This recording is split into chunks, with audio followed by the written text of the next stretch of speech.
World heritage স্থানপ্রাপ্ত। আমরা এসেছি এখন বাগেরহাটের ৬০ গম্বুজ মসজিদে।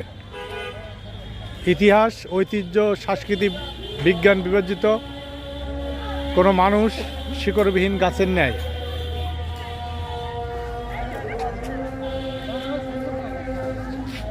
ছবি তুলবেন তো, তাই না? আগে ভিডিও কর শেষ করো। কি আর সিরিয়াল আচ্ছা,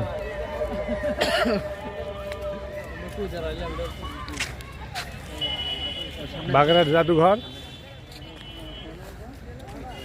বা বাগেরহাট মিউজিয়াম কাস্টোডিয়ানের কার্যালয়, যারা এই জাদুঘর দেখভাল করে